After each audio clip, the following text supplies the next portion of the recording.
Good evening, dear friends, and welcome to Watson's Margins. I'm Edward. Tell me, is there a fire burning low where you sit tonight? Its ash settling quietly in the grate. Watson learned that even flame leaves testimony behind, that what seems destroyed often still whispers its secrets to a patient eye. Do subscribe so no ember of truth escapes you. Now, draw near. For as Holmes held, when you eliminate the impossible, whatever remains, however improbable, must be the truth. Find us too on Spotify. The link awaits below. The Visitor from Wimpole Street. It was, I recall, one of those raw and sodden evenings toward the close of November, when the fog descends upon London not as a mist but as a presence, thick and yellow and faintly sulphurous, until the lamps of Baker Street burn like blurred and melancholy stars along the length of the thoroughfare. I had returned to our old rooms that afternoon, after a tedious round of visits to patients whose complaints owed more to the weather than to any true infirmity, and I found Sherlock Holmes seated at the table by the window, bent low over a sheet of blackened paper, with the absorbed and reverent attention that another man might have given to a sacred relic. "You're burning the household accounts, Holmes, or else engaged in some new and private form of arson," I observed, shaking the damp from my coat. "Neither, Watson, though I confess the distinction might escape a casual observer." He didn't look up. Before him lay perhaps a dozen small fragments of paper, each reduced to a delicate black lace of ash, and beside them a row of unburned sheets of similar stock. I am persuaded that fire, which is popularly supposed to destroy a document utterly, in fact reveals a great deal more than it consumes. Watch. He touched a spill to the edge of one sheet, and we observed together as the flame crept inward, leaving the ash curled and grey. You will note that the rag paper of good quality curls toward the flame as it burns, while the cheaper wood pulp variety curls away from it. The ink, too, tells its tale, for iron gall ink of any age leaves a faint rust-coloured ghost upon the ash long after the black has cooled, whereas the modern aniline inks vanish entirely. A man who believes he has destroyed a compromising letter by casting it into the grate has very often done nothing of the kind. He has merely translated it into a different alphabet, one that happens to require a magnifying glass rather than a pair of eyes. I confess I was on the point of asking what circumstance had provoked so curious a study when our landlady's step sounded upon the stair, followed by a lighter and more hesitant tread. Mrs. Hudson announced a Miss Eleanor Hatherley, and there entered a young woman of perhaps 25, dressed with the plain good taste of a family more concerned with reputation than with fashion. She was pale, but composed in the manner of one who has schooled herself to composure rather than one to whom it comes naturally, and her grey eyes moved from Holmes to myself with the quick, assessing glance of an intelligent woman, uncertain which of us she ought properly to address. "Mr. Holmes," she began, "I must apologise for calling upon you without notice, and at so late an hour. I should not have done so had I not believed the matter to be urgent, and had my uncle not been prevented by his own infirmity of nerve from coming himself." "Pray sit by the fire, Miss Hatherley, and do not trouble yourself with apologies," said Holmes, drawing a chair forward. "I perceive that you have come a certain distance in a four-wheeler rather than a hansom, that you left your house in some haste after a discussion which distressed you, and that you are yourself connected with the law, though not, I think, as a practitioner." She started. "How could you possibly? Your gloves are creased in a manner consistent with the constant handling of bound papers rather than needlework or the pianoforte, and there is a trace of copying ink upon the third finger of your right hand, imperfectly removed. As for the four-wheeler, the hem of your cloak carries mud of a particular reddish clay found only in the mews behind Wimpole Street, where such vehicles wait, and your left glove is buttoned while your right is not, which speaks of haste rather than negligence. But you did not come here to be astonished by parlour tricks. Tell us your trouble." Thus encouraged, she related her errand, and I set it down here as faithfully as memory allows, for it was the beginning of as singular a chain of events as any I have recorded in these pages. She was, she told us, the niece and ward of Sir Claudius Ray, the eminent barrister whose opinions upon the law of real property had for 30 years carried an authority second to none in the courts of England. She had lived with him since childhood in his house in Wimpole Street, and knew him, she said, to be a man not easily shaken. Yet in these last weeks she had watched him grow haggard and distracted, starting at footsteps upon the stair and locking doors that had stood open all his life. The cause, she believed, lay in an old lease. 18 years before, a modest property in Belliard, Clerkenwell, had been let for a term of 21 years to a man calling himself Adrian Vale, described in the instrument as a commercial engraver. Vale had, some years into the tenancy, gone abroad and was reported to have died of fever in India. The lease, so far as anyone knew, had simply lapsed into the quiet obscurity of old papers. But 3 weeks ago, said Miss Hatherley, my uncle began to receive letters, unsigned, written in a disguised hand, asserting that Adrian Vale did not die in India at all, but lives in London this day under another name. And a week ago he discovered, upon going to his solicitors to examine the matter, that the landlord's original lease had vanished altogether from the deed room. Only the tenant's counterpart remains, and that he now keeps by him in a locked dispatch box, as though it were a thing of gold. Holmes had listened with his fingertips together and his eyes half closed, a posture I had learned to associate with his keenest attention. The household is not large, I think. Who surrounds your uncle? She named them readily enough. Her cousin, Captain Lionel Ray, a charming but improvident young officer, whose debts were a source of constant friction. Dr. Ambrose Pritchard, the family physician, a man of great discretion. Mrs. Beale, the housekeeper, who had served the family for 30 years. A certain Jabez Crowle, once a legal copyist at Belliard itself, who had lately called upon her uncle and been turned away, and Mr. Silas Merrow, the chief clerk at her uncle's solicitors, a mild and painstaking man who had already, with great kindness, offered Mr. Holmes free access to every paper in the office, and had himself prepared a list of every hand that might have touched the missing lease. He has been most helpful, she added, though I confess I find something almost oppressive in his helpfulness. Holmes's eyes opened a fraction wider at this, though he said nothing. You have brought a message, I think, Miss Hatherley. Your glove has been troubling a paper in your reticule this last 5 minutes. She coloured and drew out a folded note in a cramped, agitated hand, which she passed to him without a word. Holmes read it, and then read it aloud for my benefit in a voice from which he could not quite banish a certain gravity. A dead man has paid rent in London for 18 years. For a long moment nobody spoke. The fog pressed against the window. The fire settled with a small collapse of coals. Your uncle is no fool and no alarmist, I think, said Holmes at last, rising and reaching for his coat. A man does not write such a sentence lightly. Watson, if you are free this evening, I believe we shall pay an early call upon Sir Claudius Ray. He expects you tomorrow, Mr. Holmes. Then we shall surprise him tonight, Miss Hatherley, for I have observed that the truth is generally more forthcoming from a man who has not had leisure to arrange his account of it. He held the door for her with that curious courtesy which sat so strangely upon his otherwise unsentimental nature. A dead man's rent has been paid for 18 years. Let us go and learn who has been receiving it.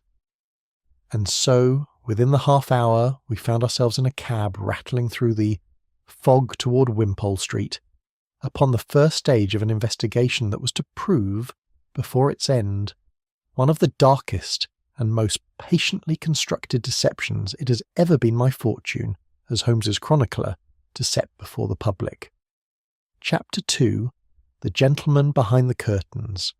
The house in Wimpole Street presented, to my eye at least, nothing more remarkable than the sober dignity common to its neighbours. A fanlight above a black door, brass that had been polished until it shone dully through the fog, and curtains drawn close against the evening. Yet as we mounted the steps I observed Holmes pause and glance upward toward a lit window on the first floor, where the curtain, though drawn, showed the faint disturbance of a shape withdrawing hastily from view. "We are expected, it seems, though not by design," he murmured, and rang the bell. We were admitted by a stout, grey-haired woman whom I took correctly to be Mrs. Beale, the housekeeper, and shown up to a library of considerable richness, lined from floor to ceiling with the calf-bound volumes of a lifetime's legal study. Sir Claudius Ray rose to receive us from a chair beside the hearth, and I confess my first impression was of a man fighting, with all the discipline of 40 years at the bar, against a fear he would not permit himself to acknowledge. He was tall, spare, with the deep vertical lines about the mouth that mark the habitual advocate, and his hand, when he gave it to Holmes, was cold and not quite steady. "You have come sooner than I looked for, Mr. Holmes. I had thought to wait upon you tomorrow, when I might bring the Counterpart itself and lay the whole matter properly before you." "I find, Sir Claudius, that matters left overnight have a way of arranging themselves without our permission," said Holmes, seating himself where he could command a view of the whole room. "Your niece has told us of the anonymous letters, and of the vanished original. Perhaps you will tell us of Adrian Vale." Sir Claudius sighed, and drew his chair a little nearer the fire, which I noticed burned low and sullen despite the rawness of the night. "Vale took the Bellyard premises 21 years ago upon a full repairing lease. He described himself as a commercial engraver, and for some years I believe he was precisely that. But rumour later connected the place with darker work. Forged certificates, false papers of identity, the whole shabby machinery by which a man may purchase a new name. Before the police could move against him, the workshop was empty, and Vale himself had vanished. Word came, some years afterward, that he had died of a fever in Poona. And you believed it. I had no cause to doubt it until 3 weeks ago." He rose, moved to his writing table, and returned with an old rent book bound in scuffed green cloth. "I had occasion recently to compare the entries made by Vale's own hand in this book with a piece of modern correspondence from my solicitors. I observed a habit in the formation of the letter R, a backward hook, followed by a small upward stroke quite separate from it, as though the pen paused and began again. It is not a thing one forgets, once seen. I found it in Vale's hand of 18 years past. I found it again, Mr. Holmes, in a letter written to me not 3 weeks ago." "By whom?" Sir Claudius opened his mouth to answer, but at that moment the door was thrown open without ceremony, and a young man entered whom I took at once, from the strong family resemblance about the brow, for Captain Lionel Ray. He was handsome in the slightly blown fashion of a man who has spent his substance carelessly, with a flushed face and a manner poised uneasily between bravado and appeal. "I beg your pardon, uncle. I did not know you had company." His eye passed over us with more curiosity than courtesy. "I had hoped for a further word about Bellyard." "There is nothing further to say tonight, Lionel. There is a great deal further to say, if you would only consent to sell the place and be done with it. It is a millstone about both our necks, and has been since before I was breeched." He checked himself, seeming to recollect that strangers were present, and coloured. "Forgive me, I am not myself. I have this day had rather pressing reminders of certain debts, and the notion that a piece of London property should stand empty upon some old fancy about a dead tenant strikes me as—" He stopped again, and with a short bow to Holmes and myself, quitted the room as abruptly as he had entered it. An awkward silence followed, broken by the reappearance of Mrs. Beale, who announced Mr. Silas Merrow. There entered a man of middle age and unremarkable appearance, stooped a little from long hours at a desk, with pale, patient eyes, behind steel spectacles and an armful of papers tied with tape. His manner was all deference and helpfulness. He addressed Holmes as one grateful for the opportunity to be of use, and laid his bundle upon the table with the careful precision of a man to whom order was a kind of religion. "I have brought everything I could find bearing upon the deed room, Mr. Holmes, though I confess it makes for melancholy reading. The lease itself, that is the counterpart, of course, for the lease proper has gone missing entirely." He caught himself with a small deprecating smile. "I beg pardon. I mean the landlord's part, naturally. One grows careless of the distinction after 30 years among such papers, though I ought to know better than any man living. I saw Holmes's gaze rest upon him for the space of a heartbeat, no longer, before moving elsewhere, but I had learned to distrust such brevity in my friend, for it was precisely the mark of something noted and filed away. Whoever removed the original, Merrow continued, must have known the deed room well. The door is kept locked, and only 3 persons hold keys: myself, the senior partner, and Sir Claudius. While he spoke, I permitted my eyes to wander about the room, and observed, as perhaps only a physician's habit of noticing small physical things allowed me to observe, a stick of red sealing wax lying upon the corner of the writing table, though Sir Claudius had earlier remarked, in answer to some question of Holmes's, that he had sealed no letters that day. I noticed also, beside the desk, a stout dispatch box of black japanned tin, secured with a small brass lock, toward which Merrow's glance strayed once, and then determinedly avoided, as a man avoids looking at a thing he fears to be caught looking at. Holmes rose at length, professing himself satisfied for the evening, and extracted from Sir Claudius a promise to bring the Counterpart itself to Baker Street the following morning, that it might be examined at leisure. "You will forgive an old man's caution, Mr. Holmes," said Sir Claudius, grasping his hand at the door, "but I shall not let that paper from my own keeping until I place it in yours. Too much already has vanished from rooms I believed secure." "A wise resolution," said Holmes gravely.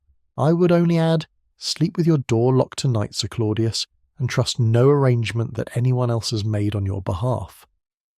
We came away into the fog-choked street, and I remarked upon the strangeness of Merrow's slip regarding the lease and its counterpart.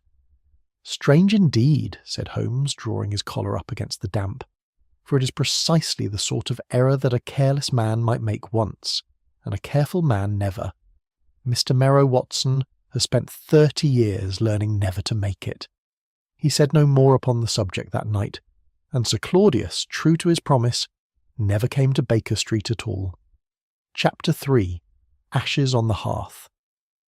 I was roused shortly after 7 the following morning by a hammering upon our sitting-room door, and came down to find Holmes already dressed, reading a note which a breathless messenger boy had evidently just delivered, his cap still in his hand and his chest heaving from the stairs. "Wimpole Street, Watson, and no delay," said Holmes, thrusting the paper into my hand as he reached for his coat. It was from Eleanor Hatherley, written in a hand scarcely legible for haste. "Come at once. My uncle is dead." They say his heart failed him, but I do not believe it. The door was locked and the window fastened, and yet I know that something dreadful has been done to him. We found the house in that peculiar hush which follows sudden death, servants moving on tiptoe, blinds half drawn though the fog had lifted into a thin grey rain. Eleanor met us in the hall, white but composed, and led us up to the library where, the night before, we had sat and talked of dead men and vanished leases. Sir Claudius sat in his chair beside the writing table, his head fallen a little to one side, his features composed in an expression that held more of surprise than of suffering. A glass of water, half emptied, and a small medicine bottle stood upon the table at his elbow. An overturned chair lay some feet away near the hearth, as though flung aside in some brief and violent struggle.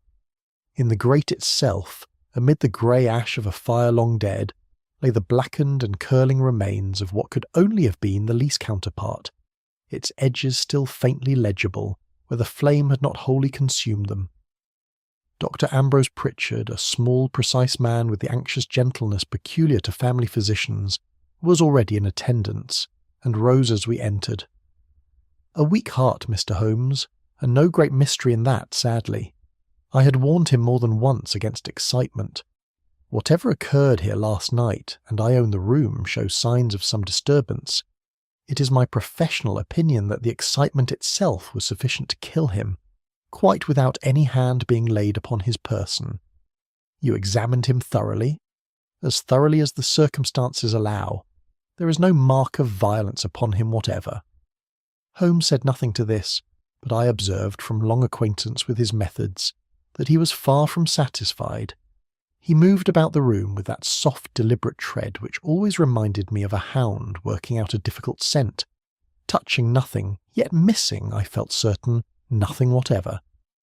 It was at this juncture that Inspector Lestrade arrived, brisk and businesslike, shaking the rain from his hat, and within a very few minutes had constructed, with the swift confidence I had come to associate with him, a theory that seemed to account for everything. A servant, questioned in the kitchen, recalled hearing Captain Lionel Ray quarrelling bitterly with his uncle shortly before midnight over the old and bitter subject of Belliard.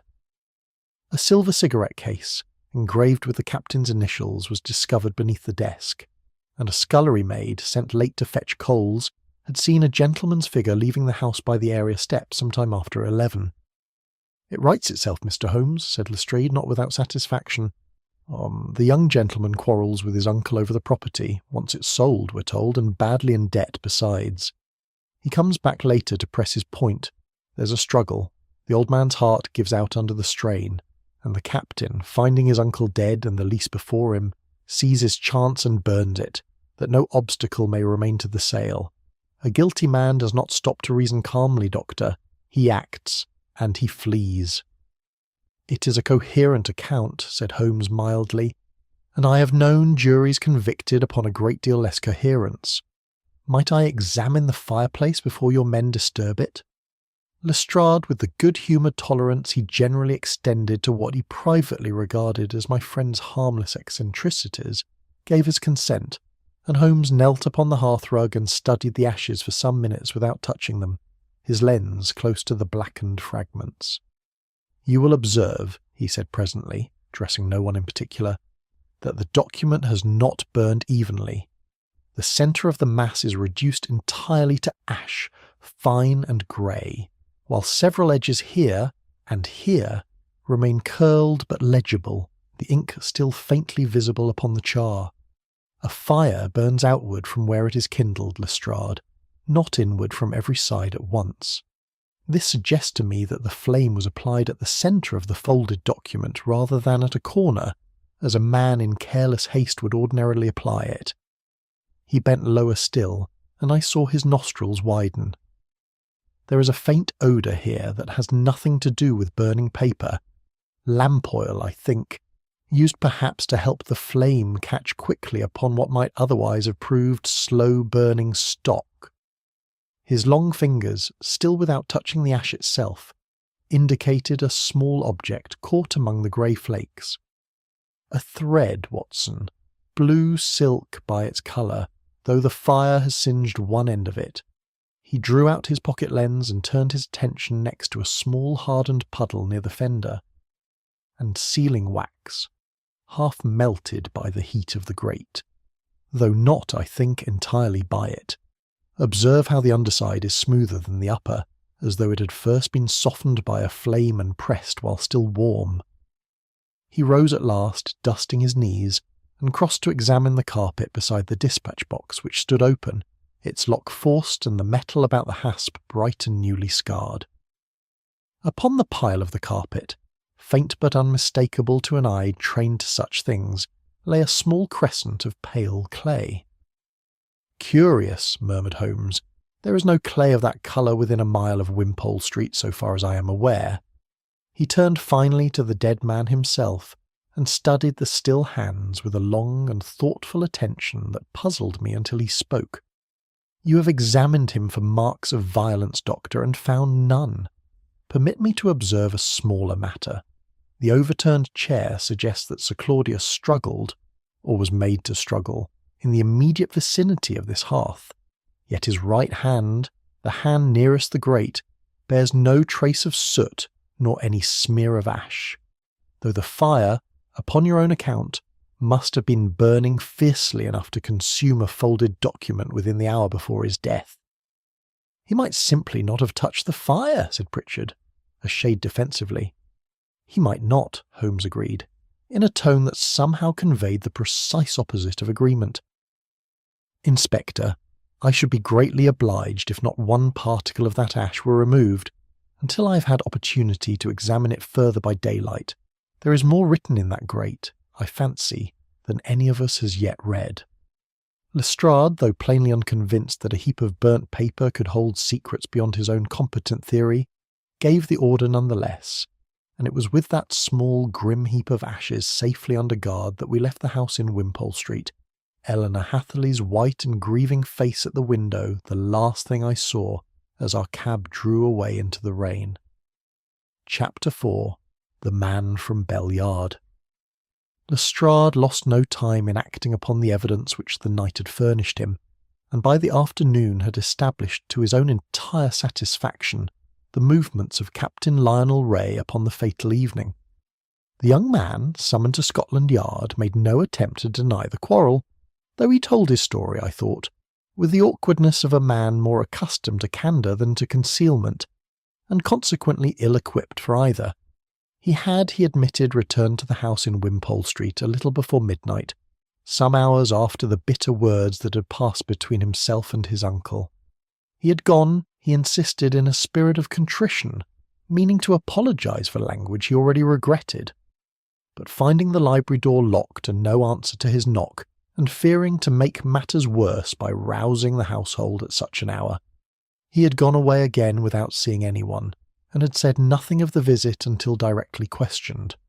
It was not an explanation calculated to inspire confidence, and I confess that even I, who liked the young man's open countenance better than his judgment, found it thin. He might have invented a better tale, had he a guilty conscience to sharpen his invention, Holmes remarked to me afterward, as we sat over a late luncheon at Baker Street. Guilt is generally a more resourceful liar than innocence, Watson, which is so often too astonished by suspicion to defend itself with any skill. Our attention, and Lestrade's, was in any case soon diverted toward a second and more shadowy figure. Inquiries among the neighbours of Wimpole Street had elicited the recollection of a shabby stooping man seen loitering near the house on the night in question, and this description, joined to certain hints let fall by Eleanor Hatherley, led swiftly to the identification of Jabez Crowle, the former copyist of Bell Yard, who had called upon Sir Claudius but 2 days before his death and been sent away, according to Mrs. Beale, with hard words on both sides. We found Crowle in a mean lodging off the Gray's Inn Road, a bent, grey, furtive creature, whose hands, I noticed with a physician's eye, bore the peculiar staining about the fingers that comes of long years with pen and ink, and perhaps of harder substances besides. He received us with the sullen wariness of a man long accustomed to the attentions of the police, and it was some time before Holmes's quiet, unhurried questioning drew from him anything beyond monosyllables. I worked for Vale. Yes. What of it? There's no crime in honest copying. There was little enough that was honest in it, I think, said Holmes, if the copying in question concerned signatures that were not your own to imitate, and seals belonging to men who had never authorised their use. Crowle's eyes flickered toward the door, as though he measured the distance to it, before he seemed to abandon the impulse as hopeless. Vale was no engraver, whatever the Lease may call him.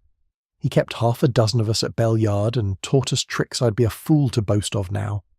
Signatures, seals, the aging of paper and ink. There was nothing in the way of a document he could not make new-minted or 100 years old as the customer required. But I never knew his true name, Mr. Holmes, not in all the years I served him. He was careful in that, if in nothing else. And Sir Claudius sought you out. He did, 4 days since, and offered me money, a deal of money, to tell him what I knew of Vale's later history, and where the man might now be found. I refused him. A bitter twist came to the copyist's mouth. I've paid once for my youth, Mr. Holmes, in a manner I'll not describe to strangers. I've no wish to pay again in the dock, for the sake of an old man's curiosity about a lease. Yet whatever Crowle's reluctance, it availed him nothing, for that same evening a search of his lodging conducted by Lestrade's own hand produced a train of evidence that seemed, upon its face, conclusive beyond argument. There was a length of blue silk ribbon, frayed at one end, which matched precisely the singed thread found among the ashes in Wimpole Street. There was a stick of red sealing wax, of a shade identical to that discovered melted upon the library carpet. There was, most damning of all, a pair of boots, whose soles carried a crust of pale clay of the same peculiar colour as the crescent mark beside the dispatch box, and tucked within the lining of an old coat a single sheet in Sir Claudius's own hand, arranging in guarded language a private meeting for the very night of his death. "There is your motive, your opportunity, and your evidence, all complete," said Lestrade, with the satisfaction of a man who's seen a difficult sum come out exactly even.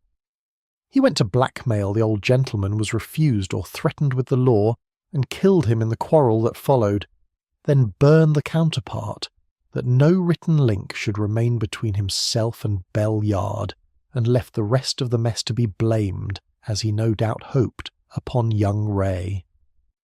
I own that I found the theory, thus arrayed, very difficult to resist, and said as much to Holmes as we walked back toward the yard through the thinning fog.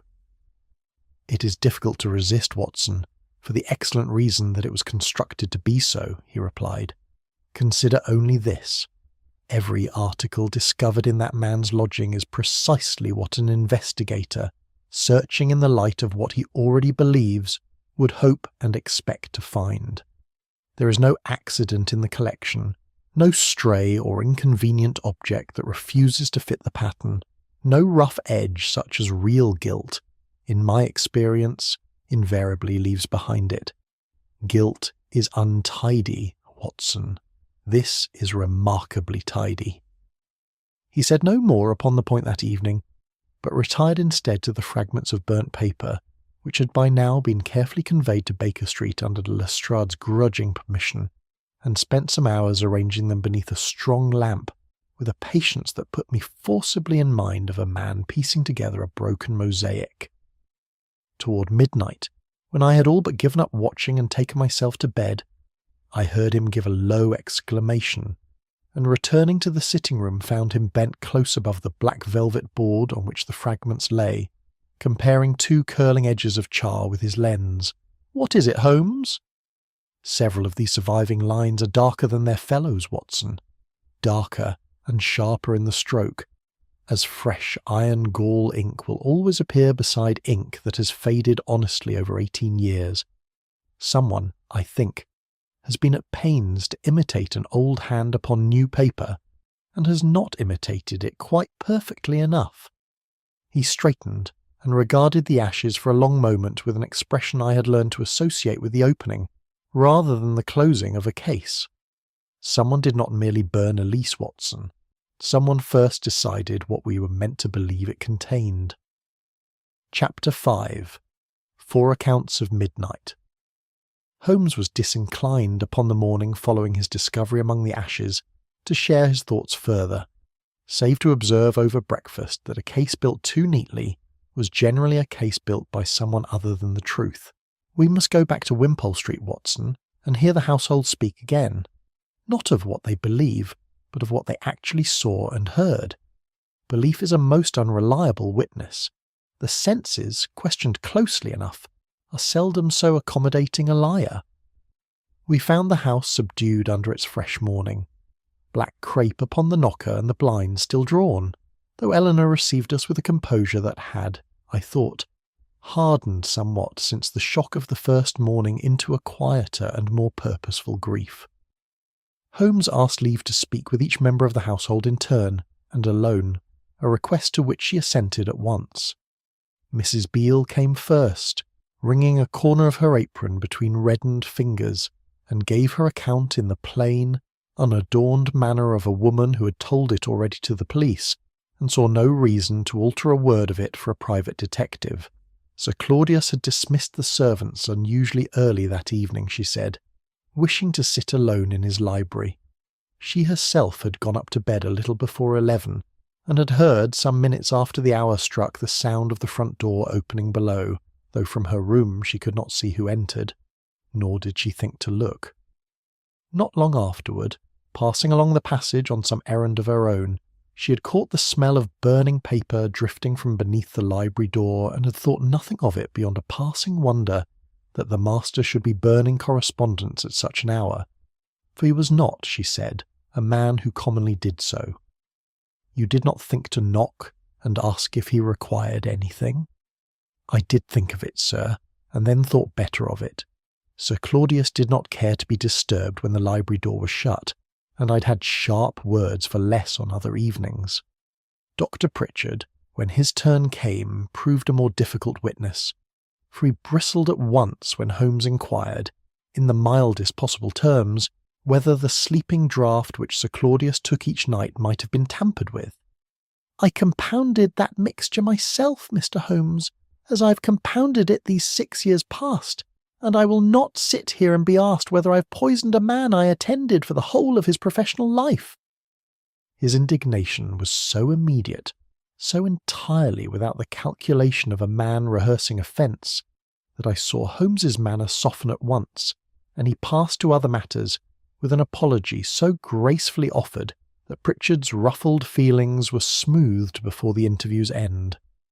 It was only afterward, walking down to the library, that Holmes remarked to me, in an undertone, that the doctor's anger had been genuine rather than performed. A distinction, Watson, that is worth a great deal more than it appears, for a guilty man rehearses his indignation, while an innocent one is simply astonished into it. Captain Lionel, summoned next, seemed to have aged some years in the 2 days since we had first seen him. He confirmed, without prompting, that he had lost his cigarette case during the quarrel with his uncle, most probably as he flung himself into a chair in the heat of the argument, which accounted readily enough for its presence beneath the desk. But it was another admission that struck me as of far greater weight. You none of you know, no more did I until yesterday, when the family solicitor thought it kinder to tell me than to let me learn it from a stranger's mouth, that my uncle had lately altered his intentions regarding Belliard entirely. He meant to give the property, not sell it, to some charitable foundation for the assistance of the poor in matters of law. I should never have inherited so much as a brick of it. He gave a short, unhappy laugh. You may imagine, gentlemen, how it strikes a man to learn that the fortune he was accused of murdering for was never to have been his in the first place. I confess this intelligence struck me forcibly, for it seemed at a stroke to remove the whole foundation of Lestrade's theory. If Lionel stood to gain nothing whatever by the Lease's destruction, his motive for wishing it burned collapsed entirely, whatever might be said of his temper or his debts. It remained only to hear Silas Merrow, who arrived punctually at the hour appointed, bearing as before a neat sheaf of papers and an air of anxious readiness to be of service. He gave, in answer to Holmes's questions, a chronology of the evening that was precise almost to the minute. He had remained at the solicitor's office in Belliard until 10:30, he said, searching once more among the older files for any trace of how the original lease might have been mislaid, and had then walked directly home to his lodgings in Pentonville, arriving, by his own account, a little before midnight. A junior clerk, one Timmins, was also at the office that evening, I believe, Holmes observed. He was until 9, or thereabouts. I sent him home myself, not wishing to keep the boy from his supper on my account. It was a small matter, and Holmes let it pass without visible comment.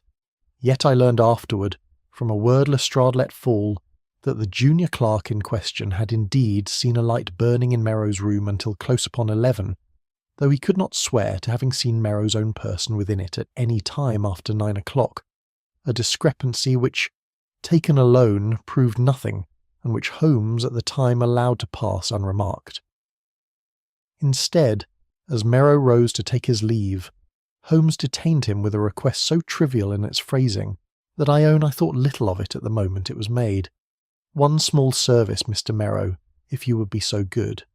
I am endeavouring to determine the hand in which a certain memorandum was written, and I find comparison easier when I possess a fresh sample to set beside it. Would you be so kind as to write out for my reference the direction 14 Belliard, Clerkenwell? Merrow complied at once, and without the least hesitation, taking up the pen Holmes offered, and forming the words in a steady professional hand of no particular distinction that I could see, the letters upright and evenly spaced, the whole production such as any careful clerk might have produced 1,000 times in the ordinary course of his duties. He handed the sheet back with a small deprecating smile, as though faintly puzzled that so simple a service should be required of him, and took his leave with renewed protestations of his desire to assist in any way that lay within his power. I watched him go, and saw nothing whatever in the transaction beyond an ordinary courtesy extended and received.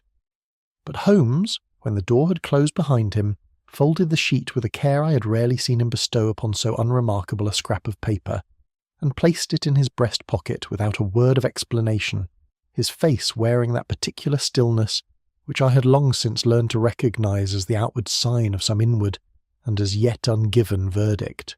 Chapter 6. A Reconstruction Without Words. Holmes said little to me that night, and less the next morning, save to request that I accompany him once more to Wimpole Street, where, with Eleanor's melancholy permission, we were given the freedom of the library for the better part of the day. I had grown accustomed, over the years of our association, to a certain manner he assumed when a case had passed beyond the stage of gathering facts into that of arranging them. A silence not of idleness but of intense internal labour, and I recognised it now, as he stood in the doorway of the room and surveyed it as a general might survey a field upon which a battle had already been fought, and whose outcome he was resolved to reconstruct from the litter left behind. "Sit there, Watson, if you would be so good, in the chair where Sir Claudius was found. I wish to move about the room as an intruder might have moved, and it will assist me to have some fixed point by which to measure my progress."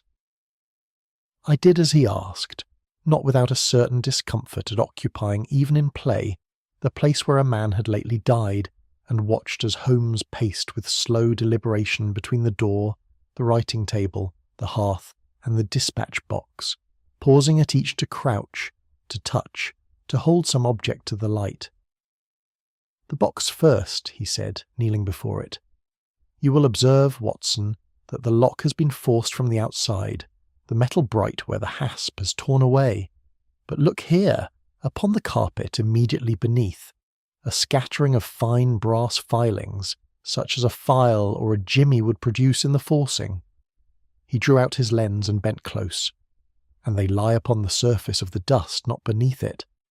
Now the dust of a week's accumulation does not part company with itself, and permit filings to sink through it. Had the box been broken open before Sir Claudius rose from his chair, say, by an intruder entering while he sat unconscious or unaware, the filings must have fallen upon dust undisturbed by any subsequent footstep, and would in time have worked down into it. Here they lie clean upon the top, as fresh dust settles upon an old floor. The box was broken open afterward, Watson, after Sir Claudius had already left this chair, whether by his own will or another's." He rose and crossed to where the crescent of pale clay yet lay upon the carpet, a small stain now dried and flattened by the passage of feet in the 2 days since the death. This troubled me from the first, for it did not match the clay of Belliard, nor of Pentonville, nor of any quarter through which our several suspects habitually pass. But observe its shape, Watson, not the smeared irregular print of a boot sole, but a clean curve, as of some cylindrical object set down briefly, and lifted away again before the clay had wholly dried. He measured the curve with finger and thumb. The base of a solicitor's deed case, I think, one of those stout leather cylinders in which important papers are carried rolled rather than folded, and which pick up such a smear readily enough from any yard or gutter through which their bearer has lately walked. Then it was not from Crowle's boots at all. It was never from anyone's boots, Watson, though I have no doubt Lestrade's men found a satisfying quantity of similar clay upon a pair of boots conveniently to hand. A print pressed by a boot, and a print pressed by a cylinder set down upon a carpet are two very different signatures. Could one but trouble to read them apart? He turned next to the singed thread of blue silk, which he had that morning brought back with him in a small twist of paper, and held it up against the light. Important deeds, as any conveyancer will tell you, are commonly tied about with ribbon of precisely this shade and substance. It is a convention as old as the profession itself. I have already ascertained, from a visit paid this morning to Merrow's own office, that such ribbon is kept in quantity in the very room where the deed box is stored, Kroll's ribbon, by contrast, when I examined the piece taken from his lodging, proved to have been cut, not torn, from an ordinary parcel string of recent purchase, the cut edge quite fresh, without the softening that comes of years spent knotted about old papers. It is the wrong ribbon entirely, Watson, dressed to resemble the right one. I own that I began, as he spoke, to feel the ground shifting beneath the whole edifice which Lestrade had built with such confidence, and said as much. "It shifts because it was never firm ground to begin with," Holmes replied. "Only ground made to look firm, by a hand that understood precisely what an investigator would wish to find, and took care to leave it lying about for him." He glanced at his watch. "There is one thing more I would examine before we leave this house, and it requires a visit to Belliard itself, and to the deed room where the old rent ledger is kept." We travelled thence directly, through streets grown suddenly busy with the ordinary traffic of the afternoon, and were admitted by a clerk to the dim, book-lined chamber where the affairs of Sir Claudius's clients had been recorded across 3 generations. Holmes drew down the old ledger himself and turned its pages with a care that spoke of long practice in handling documents whose fragility exceeded their apparent age, until he came upon the entries relating to the Belliard tenancy. 17 annual notations, each in a different hand, as successive clerks had come and gone across the years, save for the very first, made at the signing of the lease itself in the hand of Adrian Vale. Here, Watson, he held his lens above the faded ink. The hooked R, precisely as Sir Claudius described it to us on the first evening of our acquaintance with this case. A backward curl and then, quite separately, a small stroke rising from beneath it, as though the pen lifted and descended twice where once would have sufficed. He drew from his breast-pocket the folded sheet on which Merrow had 2 evenings before so obligingly written out the direction of Belliard, and laid it beside the ledger entry upon the table. I bent to compare them, and though I confess my eye is untrained in such matters, even I could see, once the resemblance was pointed out to me, the same small private habit repeated in each: the hook, the pause, the second stroke, appearing whenever the offending letter followed directly upon a capital. "Merrow," I said, in something not far from a whisper, "and Vale, the same man." "I believe it very probable, Watson, though a habit of the hand, however singular, will not by itself hang a man for murder, nor even convict him of a lease's destruction. It establishes identity. It does not establish guilt. We know now, I think, who Silas Merrow truly is. We have yet to discover why the burned document in that grate contained lines, written, if I am not mistaken, a good deal more recently than 18 years ago, and what a dead man's rent has to do with the living man who has, all this while, been so very anxious to help us find him. Chapter 7. Lestrade's Complete Solution. We had not been back at Baker Street above an hour when Lestrade himself arrived, shaking the rain from his hat with the particular briskness of a man well satisfied with his own morning's work, and disposed himself in the basket chair with the air of one about to deliver, rather than to seek, information. "You may put your mind at rest on this Ray business, Mr. Holmes, for I have it entire, and I don't mind telling you it does credit to nobody's imagination but the facts themselves. We have found Crowle's name, his full name, mind you, entered in the old Belliard rent book among the list of tenants' assistants. Jabez Crowle, described there in Vale's own hand as clerk and copyist. There is his connection with the workshop set down in black and white, 18 years old and undeniable." "I had already gathered as much from Crowle himself," said Holmes, "though I confess I had not troubled to verify it against the ledger. Pray continue." "It settles the matter entirely to my mind. Crowle worked for Vale, as we know. Crowle came back to London poor and desperate, and learned somehow, perhaps through the very anonymous letters Sir Claudius received, which I begin to suspect were his own composition, designed to soften the old gentleman for a larger demand, that his former master's secret might be worth a tidy sum to the one man in London, most anxious it should never come to light.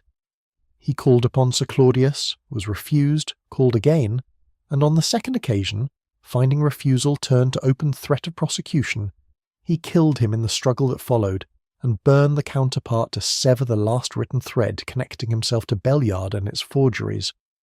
The physical evidence, you would say, supports this reading. Supports it, Mr. Holmes? It proves it beyond any reasonable doubt a jury could entertain. The ribbon, the wax, the clay upon his boots, the letter arranging their meeting in Sir Claudius's own hand, and the man cannot so much as tell us where he passed the hour of the murder, beyond some vague tale of walking the streets alone, which any guilty man might invent with equal ease. Motive, opportunity, means, and a history of dishonest dealing besides. I do not see what more could reasonably be asked. I confess, as I listened, that the case did indeed appear to close about Cruel with a completeness I found difficult to gainsay, and I said as much to Holmes when Lestrade paused for breath. Crowle possessed motive in his poverty and his fear of exposure, opportunity in his presence near the house that night. The means lay scattered, damning and undeniable throughout his own lodging. And his history at Belliard, once buried, now stood revealed in the ledger itself. Even the discrepancy of Merrow's handwriting, striking as I had found it that afternoon, seemed suddenly a slender thread upon which to hang so grave an accusation as murder. Holmes did not openly dispute the inspector's conclusion, a restraint I had learned over the years to regard with more suspicion than any outright contradiction could have earned. He listened with his fingertips together and his eyes half closed, and when Lestrade had at last talked himself to a satisfied silence, asked only, in the mildest of tones, whether the burnt paper recovered from the grate had yet been shown to any stationer competent to speak upon the manufacture of its stock. Lestrade stared at him. Shown to a stationer? Mr. Holmes, the paper is burnt to ash and fragment. What earthly good could a stationer do with it? And in any case, the matter of its manufacture seems to me entirely beside the point, when the date of the lease itself is plain enough upon one surviving corner, 1888, as clear as print. There is your document, sir, precisely where and what we always supposed it to be. 1888, Holmes repeated softly, and something in his voice, though I could not at the time have named it, struck me as the quiet of a man who has just been handed the final piece of a puzzle he has long suspected the shape of, without yet knowing where it must fall. He rose, and begged Lestrade's indulgence to keep the fragments a further evening at Baker Street before they were returned into the custody of the police. A request granted, though with a certain indulgent weariness, as one humours a clever man's harmless habits. And when the inspector had gone, stumping down the stairs in the confident tread of a policeman whose case is closed and his conscience easy, Holmes turned at once to the black velvet board upon which the fragments still lay disposed in their careful array. He worked through the evening with a concentration I forbore to interrupt, arranging and rearranging the curled and blackened edges beneath the strong lamp, comparing this fragment against that, holding others to the light and setting them aside, until the room grew close with the smell of the fire he kept burning for warmth against the raw November night, and the clock upon the mantel struck 11, and then the half-hour, and I, weary from the day's exertions, had very nearly resolved to leave him to it and seek my bed. It was shortly after midnight that he gave a low, sharp exclamation that brought me instantly from my chair. "Watson, come and look at this." I crossed to the table and bent above the board where his lens still lay. He had uncovered, from beneath a larger and more thoroughly consumed fragment, a narrow strip of char torn from what must once have been the lower fold of the document, a portion, I supposed, that had lain protected within the thickness of the folded paper, and so escaped the full violence of the flame that had reduced its neighbours to formless ash. Across this strip, faint but unmistakable when held against the lamp, ran the ghostly tracery of a watermark, the sort of maker's device that is pressed into good paper at the time of its manufacture, and remains visible, under the right conditions of light, long after ink and even fire have done their utmost against it. "Crown and Finch," Holmes read aloud, his finger tracing the faint curves of the design. 1896. For a moment the words meant nothing to me. Then their significance broke upon my understanding with the force of a blow. "But the lease, Holmes! The lease was signed in 1888. "Precisely so, Watson." He straightened, and I saw in his face that particular stillness, neither triumph nor surprise, but something graver than either, which I had come to recognise as the mark of a truth arrived at, that gave him no pleasure in the arriving. The paper upon which this document was written didn't exist for 8 years after the date it purports to bear. Whatever burned in that grate 2 nights ago, it was not the Counterpart signed by Adrian Vale in the year 1888. It was never the original document at all. And if it was not the original, Watson, then everything Lestrade has built upon its destruction, every motive, every conclusion, the whole neat structure of his case against Jabez Crowell, rests upon a foundation that never existed in the first place. Chapter 8. The document that was meant to burn.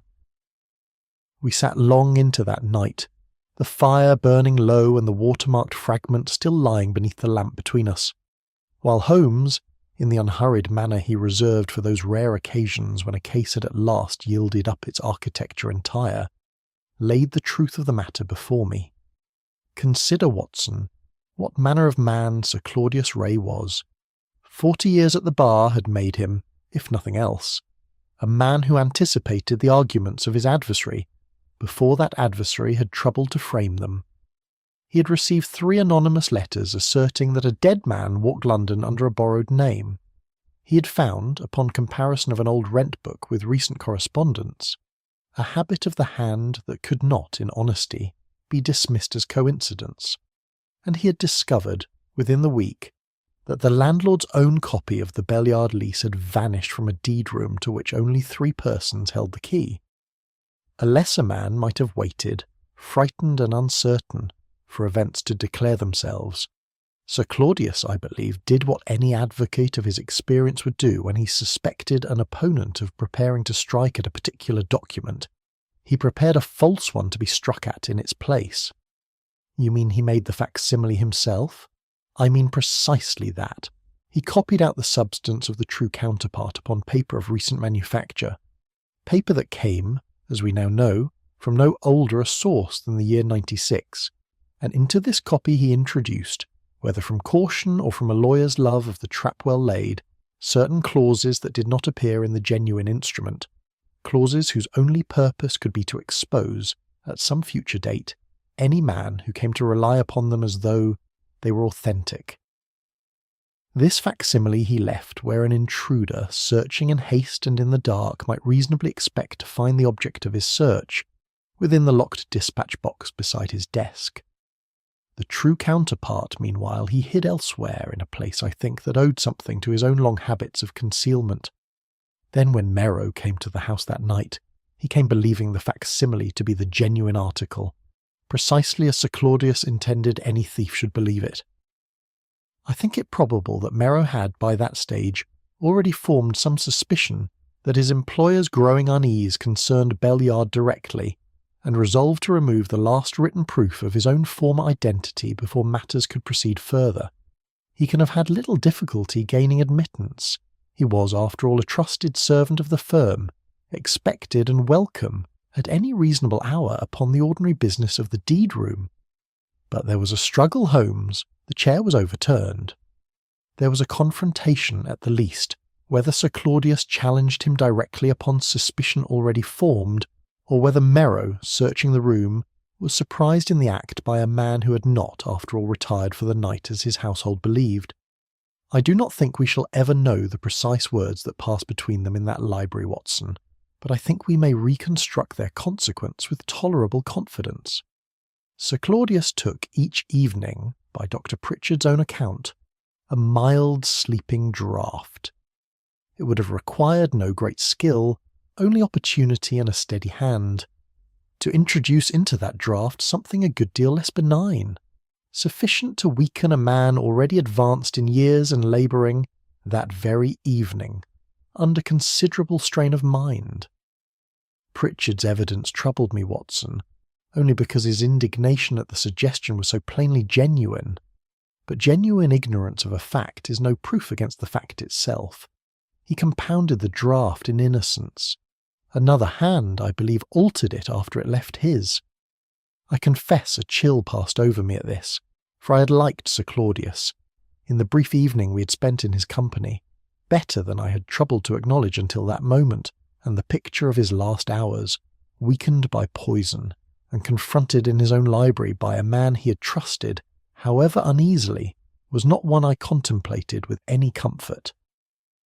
Once Sir Claudius had weakened, Holmes continued, Merrow forced the dispatch box, a precaution, I think, against any suggestion that its lock had been opened by a hand possessing a legitimate key, and took the facsimile counterpart, believing it genuine.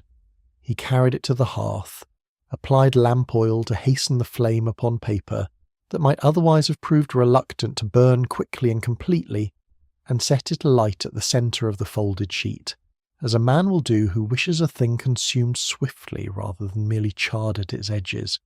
He believed when he left that room that he had destroyed the last documentary link between the respectable Mr. Silas Merrow and the vanished Adrian Vale of Bell Yard.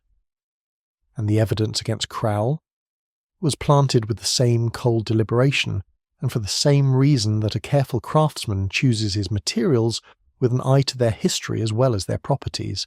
Merrow knew from his own dealings with the deed room precisely what objects an investigator would expect to associate with a man of Crowle's former trade.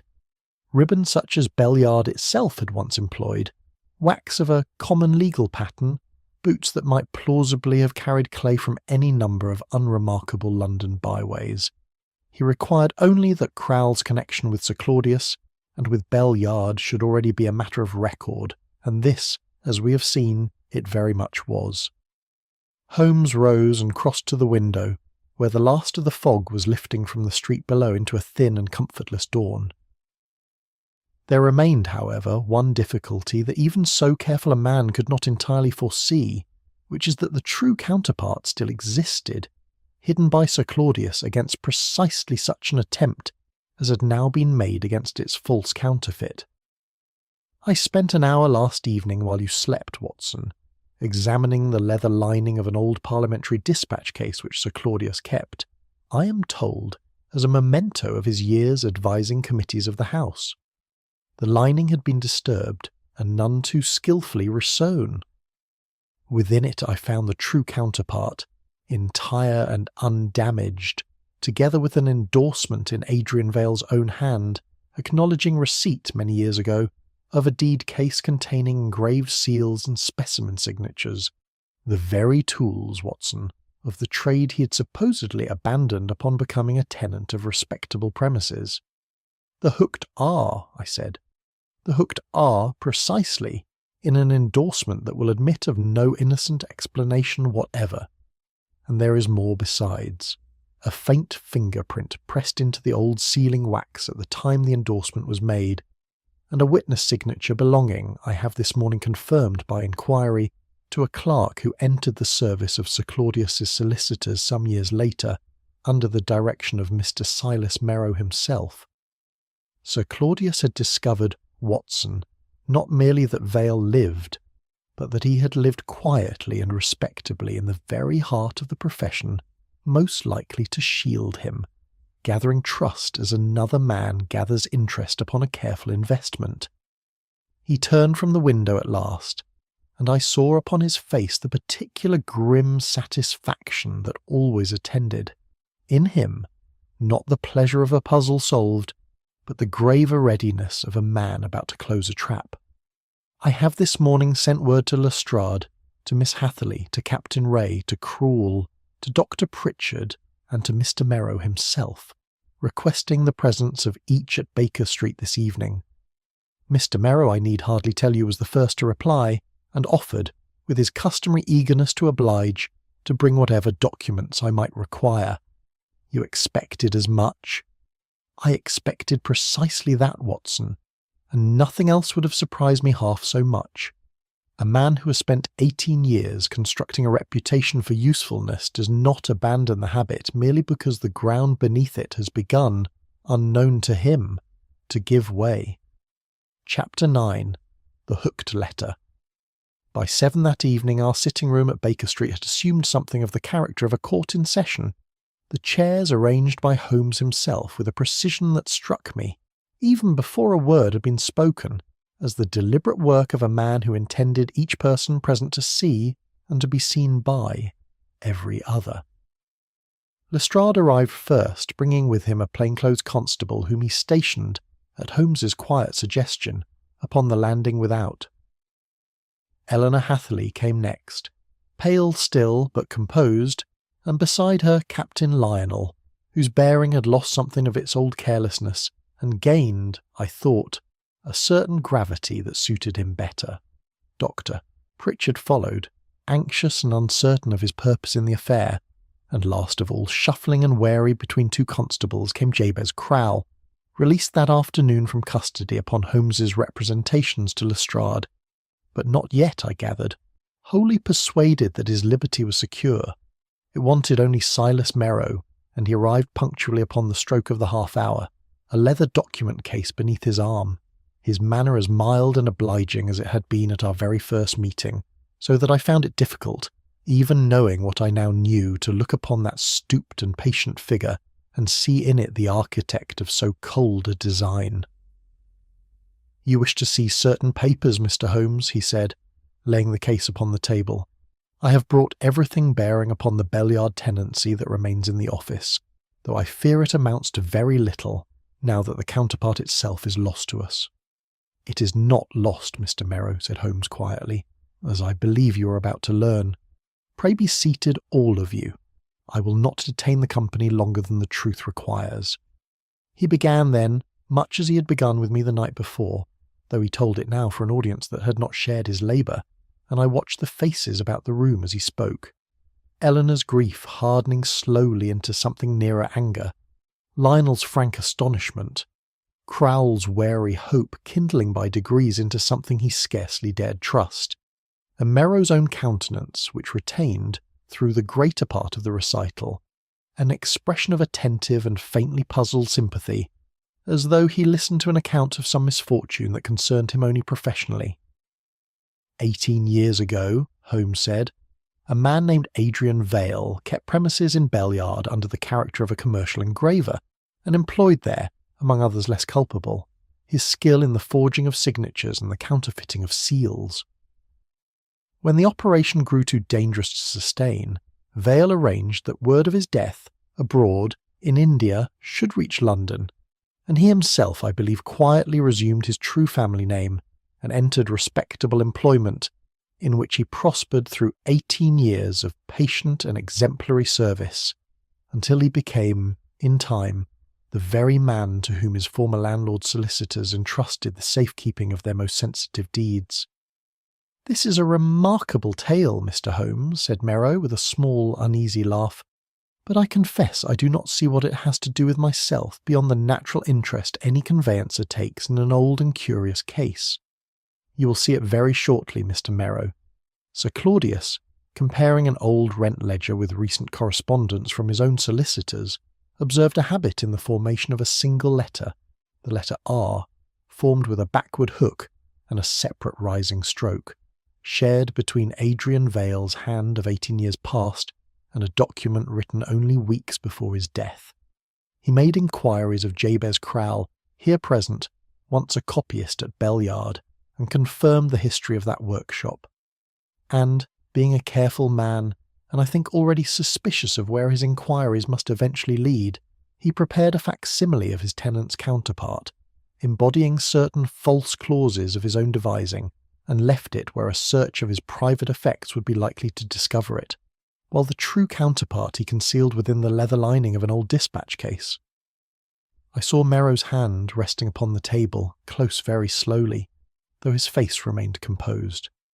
"You visited Wimpole Street on the night of his death, Mr. Merrow, upon some pretext of records still outstanding, and you were admitted, as you had so often been admitted before, without suspicion, in the course of your visit. Whether by design from the outset, or by a resolution formed only when Sir Claudius confronted you directly with what he had discovered, you introduced into his evening draught a substance sufficient to weaken and confuse him.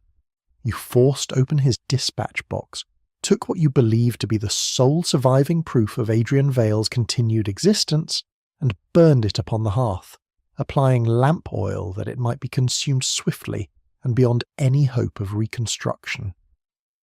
"This is monstrous," said Merrow, but his voice had lost, I thought, something of its earlier steadiness.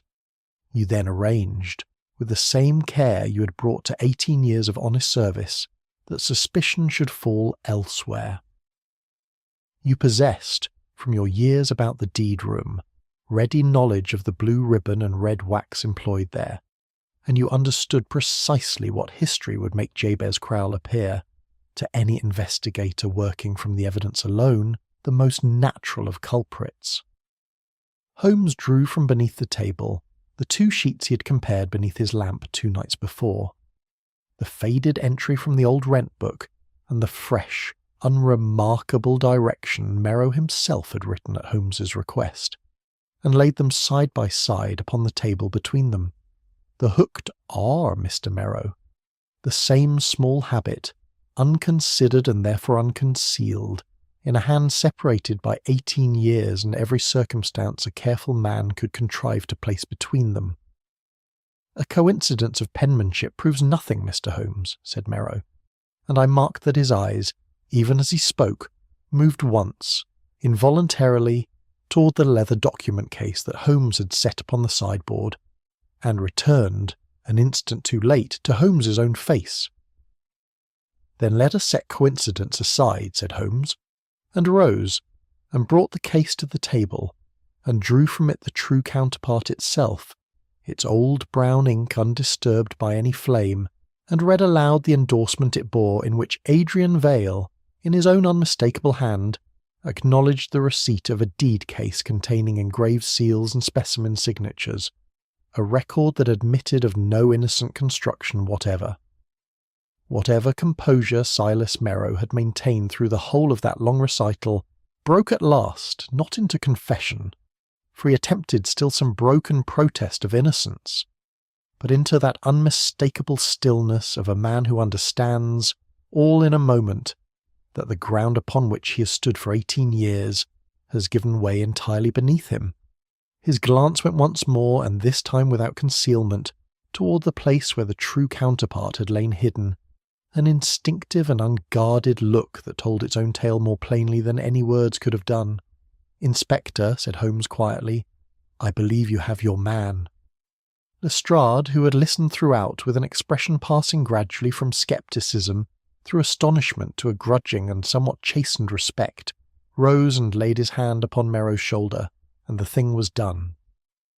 Crowle, for his part, was permitted to go free, though Holmes, before he departed, spoke to him with a gravity that held no unkindness, yet allowed no illusion either, observing that his innocence in the present matter erased nothing of the dishonesty of his youth, and that a man's history, once written, is not so easily burned away as a counterpart in a Wimpole Street grate. Chapter 10. The Law and the Ash. Silas Merrow, who had been for 18 years so many things to so many people, clerk, confidant, Adrian Vale, and at the last murderer, was committed for trial upon charges that embraced the whole compass of his double life. The killing of Sir Claudius Ray, the theft of the original lease from the deed room he had guarded so faithfully, and, reaching back across the years, such offences as the law could still bring to bear upon the old forgeries of Bell Yard. I attended, some months later, so much of his trial as my professional duties permitted, and observed that he defended himself, when he spoke at all, with the same careful, unremarkable diction that had served him so long and so well in his borrowed respectability, though it availed him nothing against the plain evidence of the endorsement, the ledger, and the watermark that Holmes had drawn, fragment by patient fragment, out of the ashes of his own contrivance. The household in Wimpole Street, meanwhile, put itself slowly back into order, as households will, even after the sharpest of griefs. Captain Lionel, who had come nearer than he knew to standing in the dock himself, seemed genuinely sobered by the whole affair, both by the shadow of suspicion that had fallen so briefly and so unjustly upon him, and by the knowledge that the fortune he had so carelessly resented would never, in any case, have been his. He sold his commission within the month, a step I confess surprised me in a man I had thought wedded past reform to the extravagances of a soldier's life, and set himself, with what I am told is creditable diligence, to the repayment of the debts that had so nearly undone him.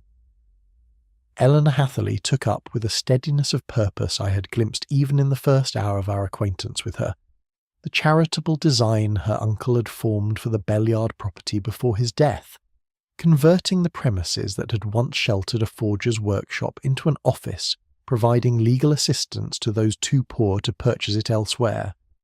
A transformation that struck me, when I first heard of it, as possessing a certain grave justice of its own, as though the building itself were being permitted at last an honest use for the years it had spent serving a dishonest one.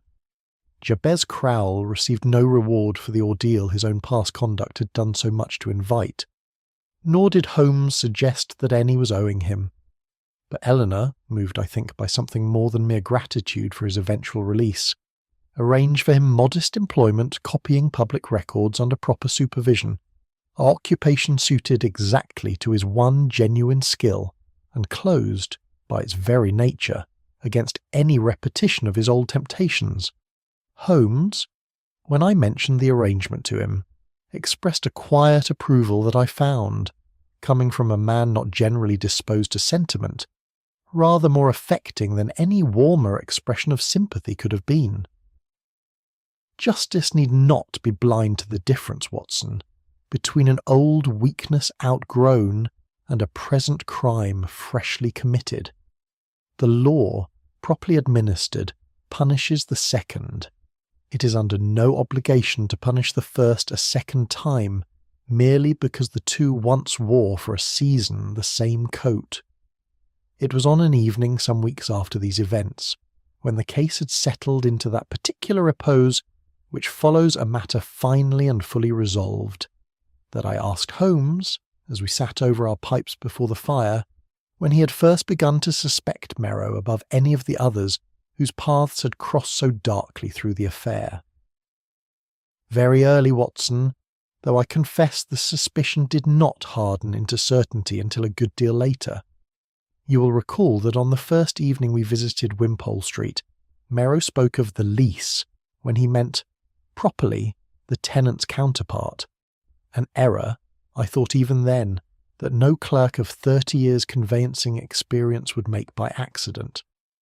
A man who has spent his working life among such papers does not confuse a landlord's original with a tenant's copy, any more than a physician confuses the patient with the prescription. I did not know, that first evening, what the error concealed. I knew only that it was an error a guilty conscience might make more readily than an honest memory. For a man attempting to shape our understanding of a document he had himself already handled dishonestly will sometimes betray, in the very carelessness of a single word, the deeper carelessness of his design. From that moment, Watson, I watched Mr. Merrow rather more closely than I watched any other person in the case, though I own I did not yet know what I watched him for. And the watermark? The watermark, Watson, was not the beginning of my suspicion, but its confirmation, the point at which suspicion, which had rested until then upon an inference from a single misplaced word, became a certainty resting upon a fact no ingenuity could explain away. A paper manufactured in the year 96 cannot, by any process known to chemistry or to honest commerce, bear witness to an agreement signed in 88. Everything that Lestrade had built with such admirable diligence upon the assumption that the burnt document was genuine, collapsed the instant that single fact was established, as a bridge collapses when the single stone that bore its whole weight is at last dislodged. He was silent a moment, watching the smoke curl upward from his pipe, and when he spoke again there was in his voice something graver than the mere satisfaction of a problem solved. It is a curious thing, Watson, how persistently men seek the truth in the loudest and most dramatic quarters of a case, in confessions, in secret passages, in the obvious and the theatrical, while overlooking the quiet testimony that lies always closest at hand. A habit of the pen, the age of a sheet of paper, the particular manner in which a fire, left to itself, will consume what is set before it. Lestrade sought his solution in motive and in opportunity, both loudly and visibly present in poor Crowell's unhappy history, and very nearly hanged an innocent man upon the strength of evidence that had been arranged for him, with as much care as a stage manager arranges his properties before the curtain rises. The truth, when it came not from any dramatic circumstance at all, but from the quiet and undramatic fact that paper remembers the year of its own making, whatever a man may write upon it, or however completely he may believe he has burned that writing away. I sat for some time after he had finished, turning the matter over in my own mind, and reflected, not for the first time in the course of our long association, upon how narrow a margin separates the guilty, comfortably established in the world's good opinion, from the innocent, cast down beneath a weight of circumstance they cannot lift. The burnt counterpart, which had seemed to every eye but Holmes's the one piece of evidence lost beyond recovery, had proved in the end to carry within its very ashes the fact that unmade the whole false structure raised upon its destruction, a fitting enough conclusion, it seemed to me, to a case that had turned, from its first hour to its last, upon the peculiar and instructive candour of things that men suppose, quite wrongly, they have succeeded in destroying.